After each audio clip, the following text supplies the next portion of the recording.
I hope this finds you doing well. We've been going through the book of Colossians. We're now in chapter number 4 and verse number 10. And Paul is giving his closing remarks. The whole emphasis of the book is the preeminent one, that Christ is always to be our focus. He reminds us not to be trapped by the logical human reasoning of religion, of believe right, do right, and you are right. But focus on Christ. The gospel is good news when we focus on Christ.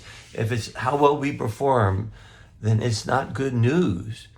It's his finished work that we live from. And in all that he calls us to be a part of is an overflow of what he has accomplished. So he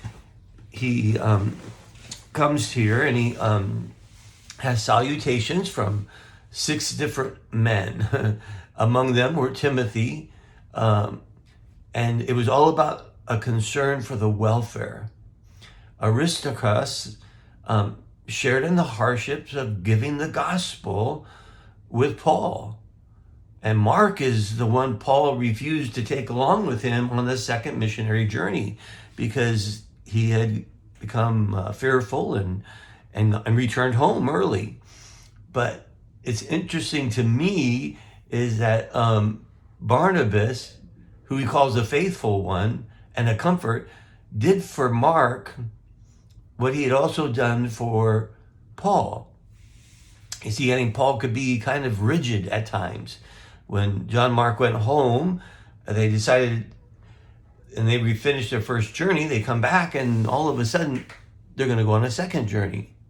And Paul says, well, Mark's not coming with us, but Barnabas chose to take Mark because Mark was useful to him in the ministry. These are men of the circumcision, among my fellow workers of the kingdom of God. See, all that they did was not to build a kingdom for themselves, but to build the kingdom of God. And they've been a comfort to me. And so we see that we have a part to play in this. Barnabas was given the name Barnabas because he was a son of compassion. He didn't give up on his fellow co-workers when they failed. And Paul could see that he was useful to him in this advancement of God's kingdom.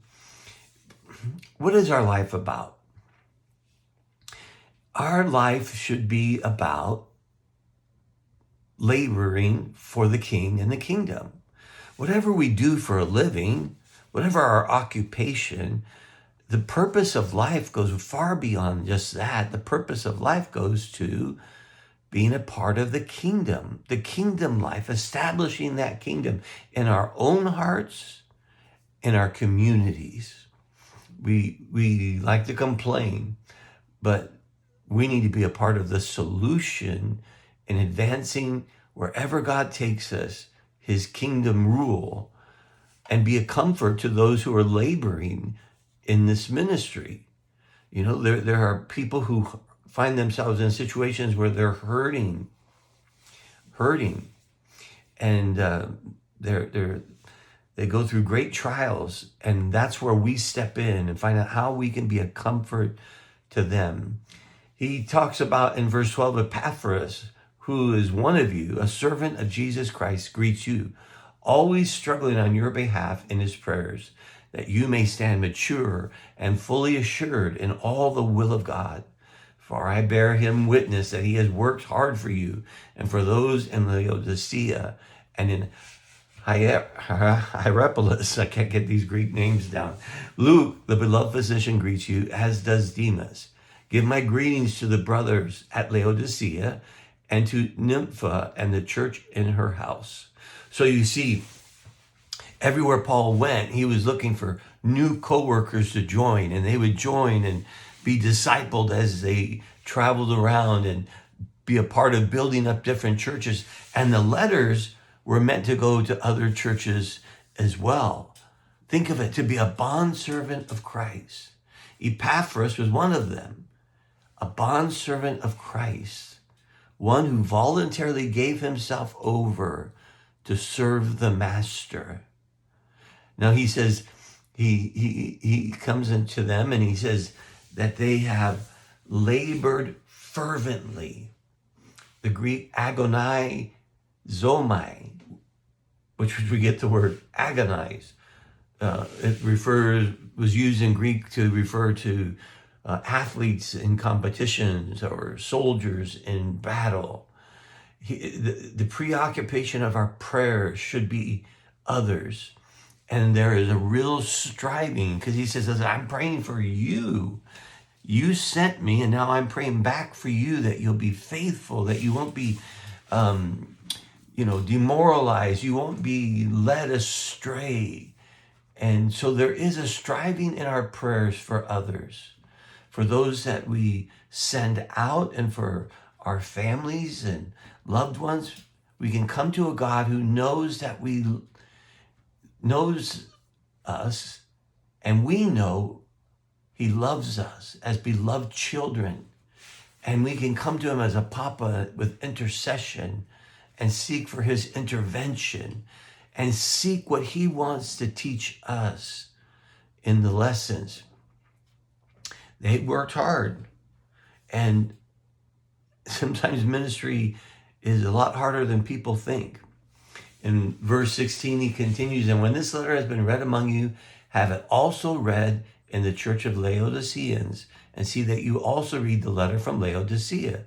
Now, we don't have that in our Bible today because it was lost to us. And say to Archippus, see that you fulfill the ministry that you have received in the Lord. I, Paul, write this greeting with my own hand. Remember my chains. Grace be with you. I love it. What are we each called to? We're each to take heed to the ministry that we've received in the Lord. The church gathers on Sunday to celebrate not only the resurrection of Christ, but to prepare ourselves for our individual ministries. You have a ministry. It's not for me to tell you what your ministry is, but the Spirit of God will show you how he's prepared you, how he's qualified you to be a minister of the gospel. And he says, see that you fulfill that ministry because you've received it from the Lord. And there are times in ministry when we feel great burdens, but we also experience great joy and thanksgiving because we see how God takes these jars of clay, these instruments that had no real value, and he fills them with this great treasure. He says, don't forget, man, I'm here in prison. I'm in chains. Don't be distracted by the busyness of your life and forget the people who are ministering life for you. Now, in our Western culture, we don't suffer much for being in prison in the gospel, but there are Christians, disciples of Jesus, Christ ones, all around the world who face persecution, and we must not forget them. They need our prayers. He says, and grace be with you. So the epistle begins with grace and it ends with grace, because grace is all there is. Grace is his unmerited favor, undeserved favor. Grace, the person of Jesus who begins the work in us, completes the work in us.